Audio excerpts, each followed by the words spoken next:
The Pursuit of Podcast, a purely guest-centric show focusing on people and organizations that advance positive change. Positivity can be anywhere, and in a time of vast discord, the pursuit of is finding those who champion its causes loudest. Join us as we sit and learn about the pursuits of local leaders in their community. Let's go. Hello, good people, and welcome to the Pursuit of Podcast, where it's truly not us, it's you.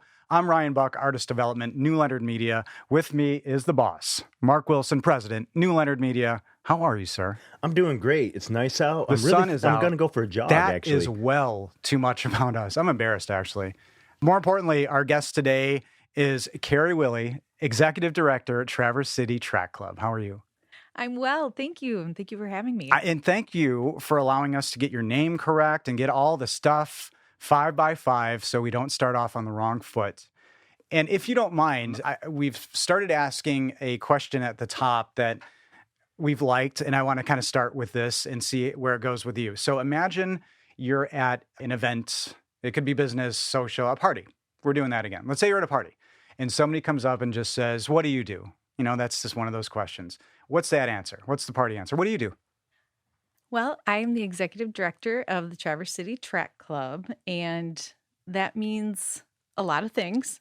It includes, doing programming and events for runners and walkers, and it's also a big piece of our mission is our charitable giving. We do a scholarship and grant program, and we also happen to put on a pretty significantly sized event on Memorial Day weekend, which is the Bayshore race weekend with a marathon, half marathon, and 10K. Well, okay, so you said a lot there. I You did. said a lot that people could recognize here if you're from here, maybe if you're not. So Bayshore pops up, charitable giving.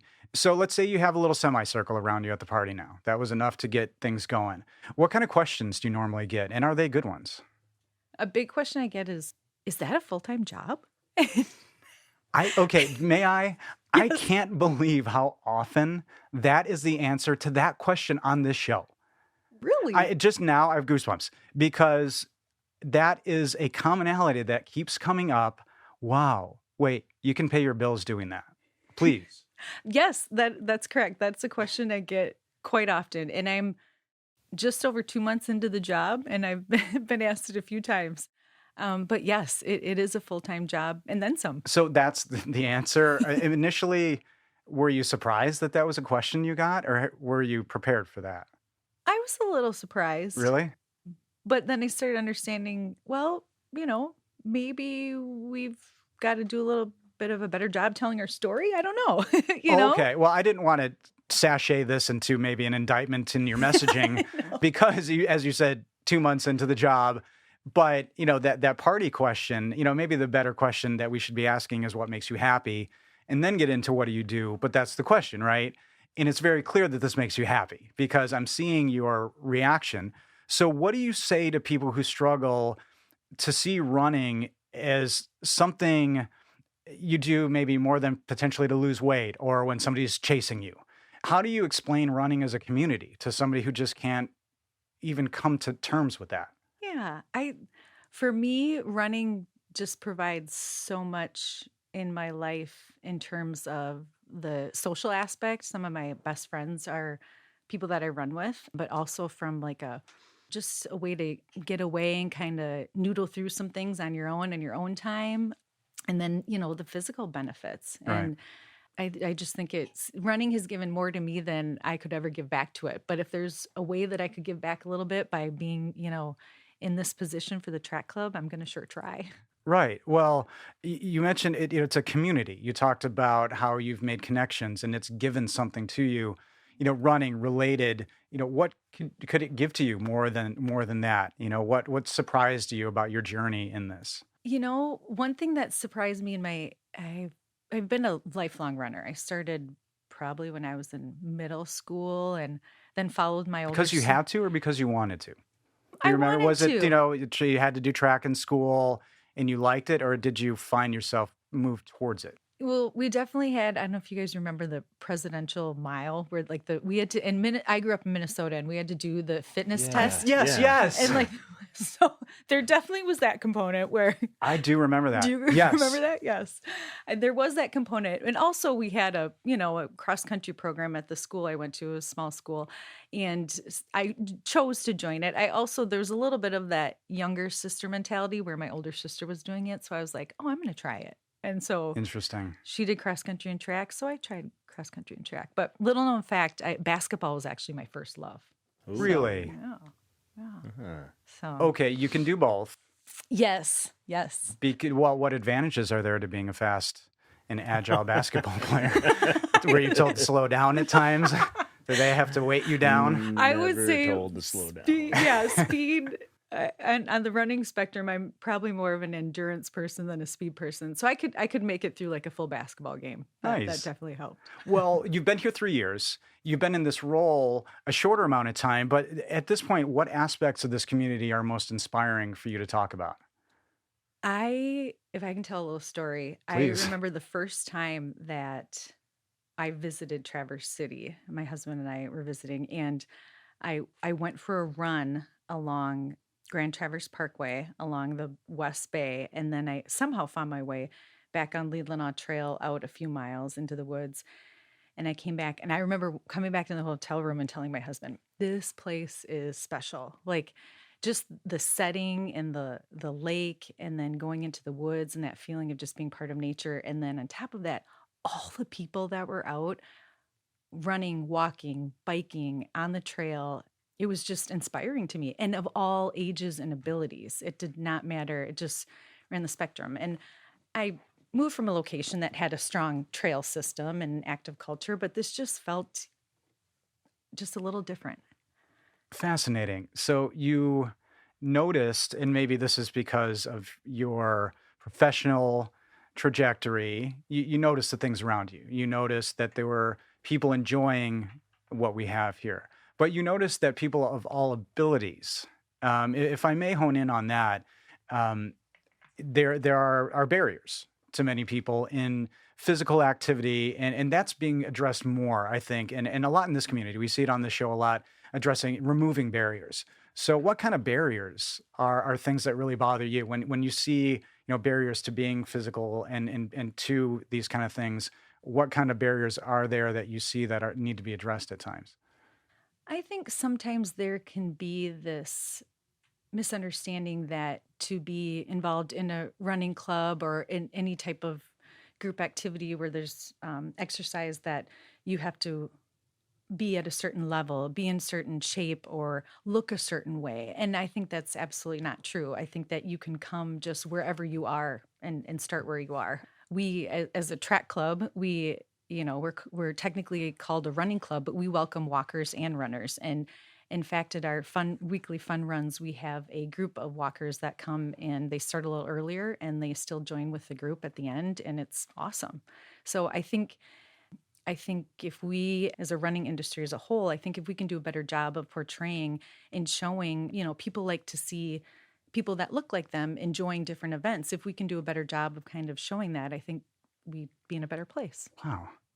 Well, you received your bachelor's in housing studies from the University of Minnesota, your master's in public administration from Hamline University, and your career trajectory has followed suit kind of harmoniously, which is interesting because you seem to have done some things that you went to school for. So as early as you can recall, for you, what was the dream, the plan, and the reality? It's funny because at one point, I thought I wanted to be a high school phy ed teacher, physical education teacher, Okay. because sports were such a big part of my life, and being physically active and health and wellness. And then my trajectory started changing. I also knew I had an interest in city planning, historic preservation, and that type of thing. And Two so kind of different arenas. extremely different arenas. Yes. Yeah, I think I Did changed that city planning love come organically? Because it seems not like a young person's pursuit right away. Everybody's talking about, the new movie out, and you're like, you know what? I think we could probably spread out this housing complex a little better. No, I didn't leave kindergarten thinking I want to be a city planner. That'd be amazing. That particular, parent conference day when they said what they do and the one kid's dad or mom was a city planner and you're like, that's me. Not really. No, that definitely came about organically through Wow. different classes that I was exposed to and an internship actually that I had during college. And that kind of led towards that trajectory. Specifically, I had a big interest. I'd mentioned historic preservation and architecture. And so I had started looking at pursuing an architecture degree. And that's when I discovered city planning and community development and economic development. So that's Sure. what kind of led me over to that arena. Okay, so And they are similar. yeah. One may be more artistic, one is more practical and pragmatic. And does that fit with your type A personality? Yes. It Okay. does. Yes. Okay, so good fit. And so there were things that you were passionate about, you pursued them, and you were successful. Is that a good summation? Up to a point? Yeah. Thank you. Yes. Oh, Yeah. absolutely. Okay, so I can just say it looks like you were very successful and you've accomplished some really amazing things. You're experienced at economic development, city planning, community development. How much of those skills are going into kind of what you're doing now? Because I have to think a lot of them do. Well, it's kind of funny because when I heard that this position was opening up and that the previous executive director was retiring, I mentioned it to my husband, and his first response was, "Well, you're going to apply for that, aren't you?" And I thought, "Oh, I guess I will." I think he just saw like that is just melding your professional background and experience with like your passion, your personal love for running and being active and the So wellness he saw industry. this first, I essentially. I guess or, I should give him credit. Yeah. and he knows you well enough to, I think that's wonderful, to say, this looks like a good fit for you. That's a good team. It is. Yeah, it is. It is. I should probably thank him for that. You can do it Yeah, here I will. officially if you want to, but so some of those skills that seems kind of next level, honestly. I'm sure that they were thrilled to see your pedigree and go, wow, this is somebody interested in helping us. I think that yes, I think that the board knows that each organization has different phases that they go through and that they're now, so I replaced who was the first paid executive director for the track club, which that was a big deal for that organization to go from a volunteer working board to hiring a full-time staff person. And then I am the second person to fill that role. And so the track club as a whole and the board was at this transition point and recognized, okay, maybe there's some opportunities here for our organization, including looking at updating our strategic plan. So I think they focused on, looking to fill that position with, someone that maybe has some experience with those pieces. Right. Well, that was a very modest way of saying that. And I'm going to take that further and say, this is a business. A lot of myths are dispelled, and a big one on this show is the myth of a nonprofit. So it is a business. Things have to happen. It's an organization. You have a lot of members. You have a lot under your purview, even if you go to the website and look at all the programs. Yes, that's right. And that's maybe one of those things, like you mentioned, could be a myth or misunderstanding that we have. Last year, we ended the year with over 800 members, and that's a lot of responsibility. You have a lot of people that you're trying to help and trying to help them reach goals or whatever that might be, and you put on a lot of programs and events. And then on top of that, we are lucky enough that we have the Bayshore Marathon that we put on that not all running clubs have an awesome popular event like that brings in thousands of people to their community. And so we definitely recognize that and don't take that for granted that we have this awesome opportunity. Right. You mentioned the first executive director for the organization, and she's somebody who has a long history with it, going back to the 80s. So that was probably pretty thrilling to have that knowledge. What were the key questions that you needed to ask her? I am still asking her, and I will continue. And she is to still be part of the asking her. organization, so I didn't want to say. Oh, of course. But what were the things you needed to know from her voice? I really wanted to hear, what do you think are the strengths of this organization, and what do you think are the key pieces? And she definitely, it's the members, and it's our charitable giving. We are so proud of those pieces, and we can't talk about it enough. And then I, of course, would have to ask also, what are the opportunities too? What could we be doing differently and Yeah. focusing on? Well, you talked about charitable giving, and I'm very fascinated by history. You look at the website, and the origin of the Traverse City Track Club is really unique to me. And I'm just going to read just a little bit of the start, and we're going to extrapolate this a little bit. So the Traverse City Track Club started in 1962 with a small group of running enthusiasts coming together each week to see how fast and far they could run.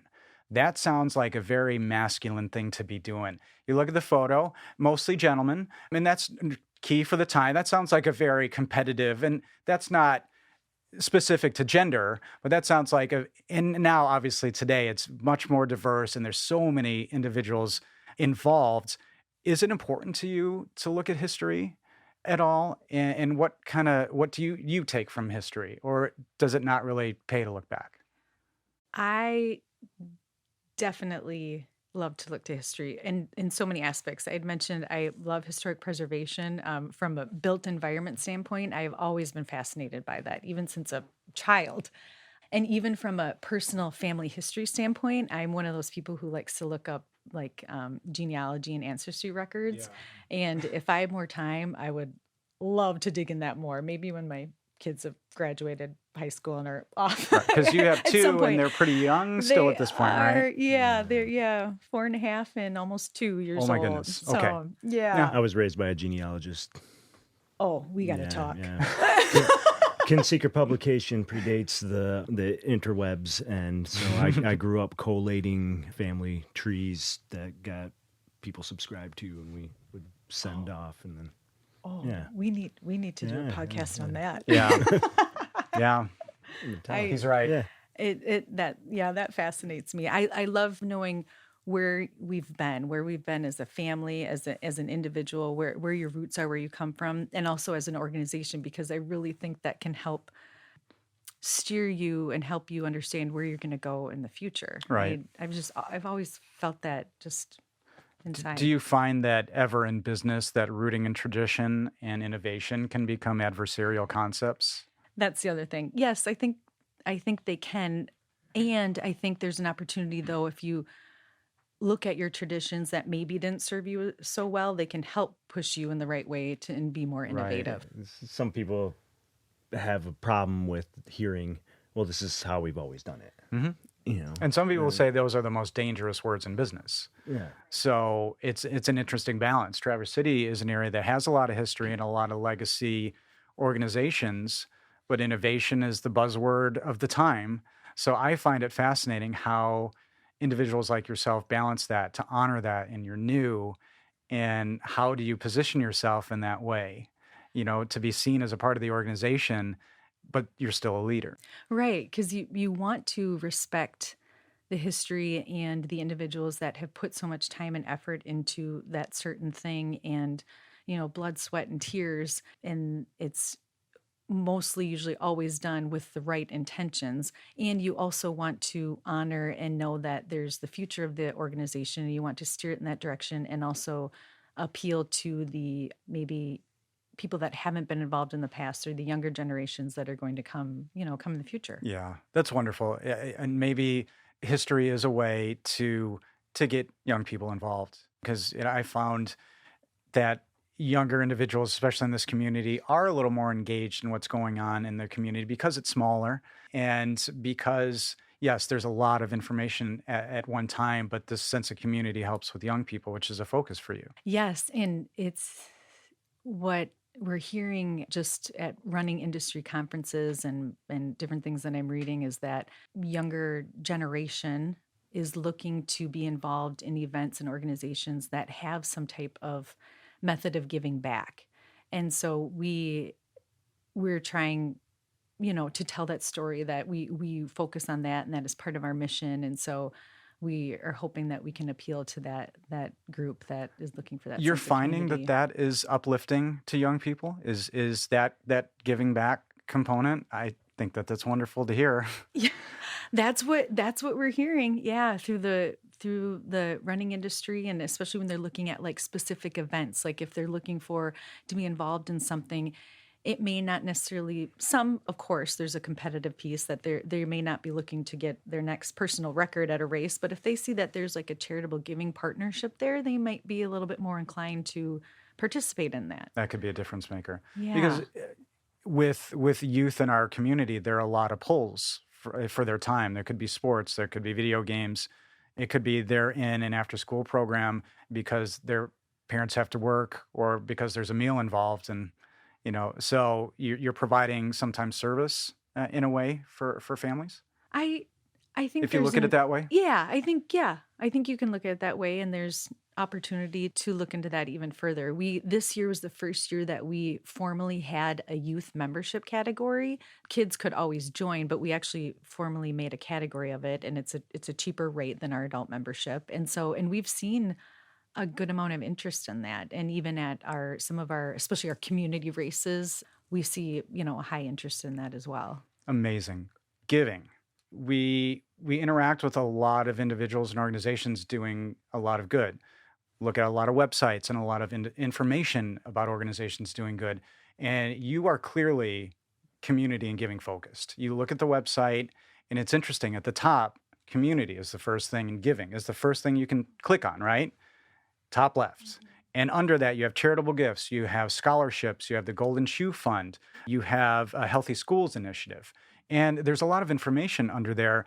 So was that always the case in the organization, speaking of history, is this giving focus? And where do you see it going? Like most programs, it's been ever evolving. But ever since, I would say, the track club as a whole saw this opportunity, especially through the Bayshore Marathon, and as it grew in popularity, they saw an opportunity that we are being so supportive by our community and the people around us that are coming to do this event. Like we want to give back. And so there was a lot of work done with partner organizations where there was planned giving, and then it, turned into or morphed into like a formalized grant program and formalized scholarship program as well. So. And you have programs that give to other organizations that give back. Yes. In fact, our newest event, which is going to happen on June 10th, called Loop the Lake, and it will be following the Boardman Lake Loop Trail. Hooray. That was completed last summer. We were so excited. It's been a long time in the making, yes. From a completion of the trail standpoint and also from the actual race happening. But we're really excited that that's going to be happening on June 10th, and all proceeds from that race will go back to the Tart Trails. Amazing. And you mentioned partners, Tart Trail. When you're looking, and I know it's a little early, but you have a lot of experience. What do you look for in a partner? What are tenets of a partner that are critical for you? I think first and foremost, definitely if their missions somewhat align with our mission, is definitely something that we want to take a look at. And there's a lot of, and that's the same thing with, when we're looking at our grant programs, as well as even our scholarships to individuals, is, are they showing that they align with what our mission is, and, can we see, that partnership going forward? And there isn't, hopefully you're finding a shortage of those kind of opportunities, because looking at this opportunity and seeing your analytical and business mind, you had to be factoring all those considerations. So were all the stars aligned in that regard for you to be like, I can make this difference here? Yes, I think so. I felt like, there's a way that I can bring in my personal experience and some of the skills that I've been able to gain and be lucky enough to obtain over the years, and then merge it with this passion of running that I've had for most of my life. It's like, oh, this is great. Well, you were the economic development manager in Maple Grove, Minnesota, which is the 11th most populous city in Minnesota, which is astounding. And this is, for perspective, right? And you look at the kind of things that an economic development manager has to do. In that city, there's more retail. In any other city, I think second to the Mall of America, which is huge. Cisco lives there.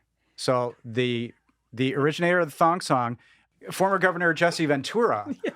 So this is where you'd come from. You had led things like that. Are there any anecdotal things from times like that you brought in the interview process? I'm always curious as to, when somebody looks at a big thing like that, what did you have to, because that's not a small feat. Somebody may say a little town in Minnesota, but that's not small potatoes. Well, Cisco and Jesse Ventura did not come up in my interview process. They didn't? But no, they didn't. You didn't just have the thong song in the background for ambience? I didn't come walking in with it on my shoulder. I may not have brought it up either. Yeah, But it's a podcast, so we're having a little more fun. should be points against them for not being there. Yeah, did they research you properly? Oh my goodness. But did you draw on any of that in that process? Did anybody hone in on any of those things and say, what did you do to bring anything like that here, just for people listening, how to interview for these high level positions? I think there was definitely a chance to make like those connections and the crossovers where there's similarities, especially in like the skill set that you use in that type of position, especially like relationship building. That's so important in any position, but you kind of sometimes it can get forgotten when it's under the list of like you have your to-do list 10 items long, and it's like that's probably the most important piece. And especially when you're working in economic development, community development, and you have to have a trust with other people, and it's the same way with working with a nonprofit organization, Right. for sure. And a membership-based nonprofit organization is, definitely. Sure. And there is a membership component. There's so many different ways people can engage. So if somebody's new, somebody's a little timid, aside from maybe talking to somebody who's already a member or a part, what's the best way to even get started? We love to promote and encourage people to attend our weekly fun runs. I think that gives people a really good sense of the track club and the sense of community and the fun that we have. We hold them weekly, Wednesday nights, 6:30 p.m., and they change around town. We usually start at a local brewery, and there's a 3 or 5 mile option, walk or run, any pace, and you can end if you want. You can socialize afterwards at the establishments, and it's just a really good time. And we don't embarrass new people, but we do ask if anybody's new because we want other people to give a chance to say hello and go up and welcome them. You don't have to be a member, but I think it just gives a good feel for our organization and how welcoming people Right. are and how much fun we have. And you're starting at a local brewery, so supporting the community. If anybody is feeling like maybe it's not the time, they can just go back on in and maybe try it again. But that's that sense of community you're talking about, to try to, because even the words fun run, some people are being like, what's fun about that? So you have to kind of deal with that. Exactly. It is marketing, it's a brand, but individuals who just can't see past the run.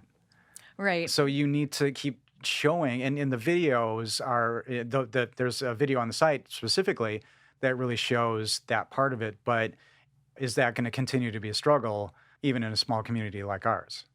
Yeah, I mean, I think we do need to look at it as an organization, our storytelling and our branding, and is there a way to look at it a little differently? I think there's definitely opportunities, because I think it can be intimidating for anyone to show up to a new something, whether it's an event where there might be a lot of people that especially if they don't know anyone. I mean, there's always opportunities, I think, to, look at that a little differently. Right. And the fact that it sounds like it's welcoming. Yeah. It's not intimidating regardless of your skill level, and you can improve. This is something that you can start at a level, and if you'd like to with support, you can reach goals, because this is a goal-oriented sport. This is a goal-oriented endeavor. There's a lot of people I see who are very intense.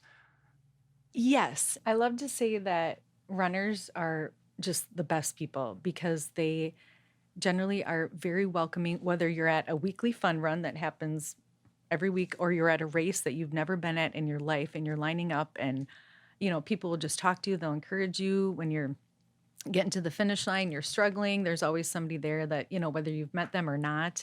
And also, yes, there's goals, and it can be goals. It doesn't necessarily have to be you're trying to reach a personal record in the marathon. It could just be that you're just trying to finish your first 5K. And that's a goal in itself. Or you're trying to get out and run your first mile. And if we can help people reach that goal, we would love to. Is it difficult to compartmentalize if you have to, or just understand and balance the needs between the serious competitive runner and the casual runner when it comes to events and things to make it fun for everybody? It can be challenging sometimes. There's definitely opportunities there. It's like any organization when you're trying to, appeal to the masses and get your different compartments or categories, I guess, of members, because there's definitely, it runs the gamut from your social member who's just looking to maybe walk, which is awesome, to those that they're kind of in it to, just stay in shape, to those that are meet a fitness goal or a health and wellness goal, to those people that are very competitive and they are trying to get a PR. I mean, there are some people who have bucket list things that they're doing. They're really trying to complete 100 half marathons in a lifetime. And so you imagine, like, get out of my way because I got something to do. But it's clearly a community that's understanding. You don't have to deal with that kind of thing too much. But you're aware that there are different goal levels and everybody's got a place. And we try to offer enough programs and events where no matter where you fall on that spectrum, you can find what you're looking for. Like a fun run. There are some people that may run it kind of fast, but it's meant to be fun and at a leisurely pace, or however you want to make it. But then we do offer races where if you are working hard for a goal, you can go and try and accomplish that goal. And we try and, even all in one race, we will try and offer that where, like, it might be a wave start. So the people that are shooting for a really fast pace, they will line up towards the front. Okay, so like a progressive start. That makes sense. And the time can be... Okay, sure. Yeah, so it's chip time. Yeah. That makes sense. Oh, wait, that's the terminology? Chip time. Chip timed. So each runner has their bib, and there's a little electronic chip on Okay, I didn't know that. the bib. I'm going to sound pretty ignorant here. So And old. you need to come to Loop the Lake, I think. I do, Bayshore Marathon, being in the hospitality community for a long time, of course, these things are a delight. So I love the fact that we have the Good Fight 5K. Almost all that you do gives back. Bayshore Marathon has given back over $2.5 million to this community. So those aspects of the events, where is your focus right now, and what kind of part of your day is focused on the events? And do you want to expand? Because they're not easy to put on. So where are you at as it relates to events? In terms of events right now, day-to-day focus is definitely ramping up for Bayshore, because that is Memorial Day weekend. And then also Loop the Lake, which I mentioned before, which happens on June 10th. And that is our newest event. And to give some perspective, the track club hasn't put on a new event in, it's at least...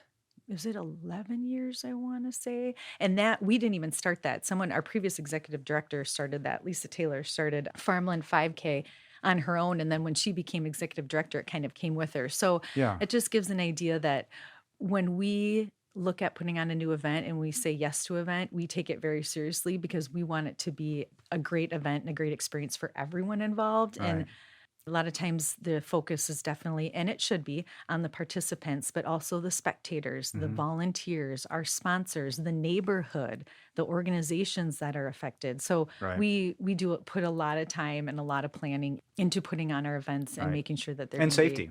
Yes. It's not just find a good stretch of road and start, finish, and we're good. There's so many different things that go into putting these on, so much so that you have dedicated staff to some of the events. So where is your bandwidth as it relates to these kind of things? Do you have to kind of put your foot down and stop yourself from working 24 hours a day? Or where does it begin and end? Because you're a runner, you're never stopping by definition. There's a little bit of a fine line between your personal and professional life. Yeah, there's a little bit. And that goes back to when I say marrying my passions with my professional experience. And so, sometimes you got to check in a little bit and make sure. But we do utilize independent contractors to help put on almost all of our events, because we wouldn't be able to do it without it. So my focus can hopefully, for the most part, stay with, serving the membership and my board and the high level things, and like updating our strategic plan, for instance. But there is definitely some day-to-day, especially when we're getting a new event going. Right. Because we want to make sure that our track club brand is staying with the entire planning of the event. In branding, that's sometimes a dirty word, right? As it comes into play with giving, but it's a reality. And if you look, there's merchandise. I was driving last night and I saw a lot of runners with so serendipitously, yes. I saw the shirts and, that seemed kind of nice, but it is a thing that has to happen and it's important, right? Would you say that, you're, as an organization, are very proud of the brands that you've created with these events? Yes, most definitely. We take a lot of time and pride ourselves that when we put on an event, it is done right. And you can't address every single hiccup that might happen, but we sure try to get it ahead of time and make sure that and provide that level of customer service that people want to see. And we actually are the largest running club in Michigan. And with that, and putting on the Bayshore event, which the Bayshore Marathon is actually the fastest marathon in Michigan. We produce the most Boston Marathon qualifiers out of any marathon in Michigan. So with that comes... That's a pretty great stat. It's Holy awesome. Cow. Yeah, and especially this year, side note, with the Olympics coming up, a lot of people are trying to qualify for the Olympic time trials.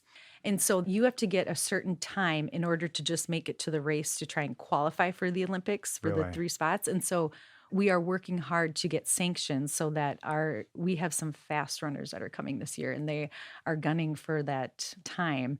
And so with that comes opportunities and we just want to make sure that we're doing it right and doing a good job. What a fascinating element of this world, knowing that producing these high-level athletes and competitors in a very significant event. Yeah. I mean, Bayshore definitely has a reputation for being fast and flat, except the half marathon has a bit of a hill at the beginning just to warn your And listeners. does it attract, what's the farthest guest who's come to participate? Is that a stat that you have? Or? I mean, just to give perspective as to who we can get come participants nationwide. Yeah. I couldn't give you a stat on the farthest. But there is people come from all over. Definitely the biggest pull is from Michigan in the Midwest for sure. But yes, we do get people nationwide. That's wonderful. Traverse City is a great place to come in Memorial Day weekend. So correct. I mean, it's awesome that we have that. And you're talking about this now. You've talked about this in various capacities. And again, I'm looking at I wish this was a visual medium sometimes because the joy in your face is wonderful. Oh. But you do have a podcast. It's called Run Around Town.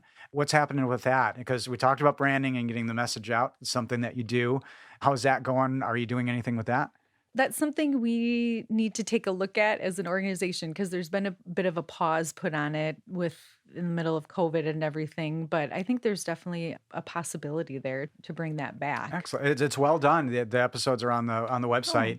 And again, you see people's passion. You hear the passion. And there's a lot of interesting guests. We talked about Tart Trail connection here. So it's a fantastic podcast. And to close out, I'm going to ask you, again, no tricky questions, but your husband is a big fan of college football, big fan of University of Iowa, go Hawks. Your first date was on Leap Day, which I know you're having trouble celebrating, but did you run on your first date? And how do two runners spot each other for a relationship, and how do you know that you're compatible? So did you run on your first date? We did not run on our first date. Okay. No, we actually met at a bar and restaurant in Northeast Minneapolis. Perfect. For our first date. But you ran eventually. I mean, we how did. How did two runners find or walkers, competitors? How do they find each other? I like to say that he helped make me faster because we would train for this. There's this great event in the Twin Cities called the Twin Cities 10 Mile, and it's the same morning as the Twin Cities Marathon. And we trained and ran that a few times. And if I would train with him, he has a much longer stride than I would, and I would struggle to keep up with him. And so I just say that he helped make me a faster runner. That helped you. Wow. Yes. And thank you so much for that candor, because I just think that's fascinating. And I don't know if it's important to celebrate first dates, but I'm sorry you have a challenge. Every 4 years, I think you can celebrate your first date. Yeah, that just makes it really extra special when it comes around every 4 years. It really is. Well, how can anybody support donate, get involved. There are a lot of ways. What are the best ways to even connect with you if you're open to that? What are the best Oh, ways? for sure. I think the best way is to start with our website, tctrackclub.com. And then we have a Facebook page and an Instagram page as well. And we also have some offshoots, like a specific page for Bayshore Marathon. But yes, that's the best way to find us and get a hold of us. And yeah, we love to chat and talk to people that are interested in joining. And yeah. Or support in any way. support, You can yes. donate through the website. Yes. And donate find as other well. ways to support the organization as well. Yes. And that's www.tctrackclub.com. And there are some events coming up. Did you want to remind listeners about the events coming up again? Yes. So Memorial Day weekend, the Saturday of Memorial Day, is our Bayshore races, and that includes a 10K, a half marathon, and a marathon, as well as a kids event, which is very fun. There's an opportunity for kids in grades kindergarten through 5th grade to run, walk, hike 25 miles leading up to the event at different times, of course. And then on Bayshore Marathon Day, they can actually run 1.2 miles, and 25 plus 1.2 equals 26.2, a marathon. So they can complete a kids marathon that way. Wow. So we partner with local schools to do that. And so we're very proud of that and being able to bring that back after COVID. And then also the Thursday night before of Memorial Day weekend, we are kicking off the event with actually a live podcast recording down at the City Opera House with Awesome. Allie Feller. She is the host of Allie on the Run. It's a world famous running podcast. And we are Wonderful. bringing in Emma Bates, who is a world championship marathoner. And so anyone that wants to can go on to our website and get tickets to that podcast recording. And we're looking at it as a way to kick off the weekend and celebrate just Traverse City community in general, hoping that people that go to the podcast can then go out downtown, have dinner, check out the restaurants, and, give back and say thank you to our business community for sharing in the love of our Bayshore weekend. And then also Loop the Lake on June 10th. That's wonderful. You want to say more about the one in June? Oh, sure. So Loop the Lake is on June 10th, and that is our inaugural event. It is a 4-mile trail race around Boardman Lake. You said this was one of the first new events Yes. for you in quite a while. So this is exciting. This is very exciting. And it's very exciting, I think, just for the entire Traverse City area and region with the completion of that trail. We really wanted to look at it as a celebration of the hard work and the persistence and a passion that has gone into the completion of that trail. And so we were hoping to get the race on the books last summer when the trail was actually completed, but we're still happy that we get the opportunity in June, and we're looking it's open to runners and walkers alike, and registration just opened up, and you can get to the registration through our website as well. This has been extraordinary. Thank you so much for your time. Thank you so much for your pursuits, and to all those pursuing with you, promoting and encouraging health, fitness, family recreation, and competition for all individuals in our communities, and for all you do to give back to the community as well. It's really, really amazing. Well, thank you. Thank you for having me. I really appreciate it. It is our pleasure. And to our listeners, thank you all for listening, and thank you so much for pursuing the positive. Ladies and gentlemen, thank you for joining us again on The Pursuit of Podcast, the pursuit of Traverse City Track Club. We want to thank Carrie Willie for joining us and sharing her journey in running. And for more information and to check up on events, memberships, and programs, and even to volunteer, go to tctrackclub.com. And as always, for all things audio, video, and podcast production related, go to newleonard.com.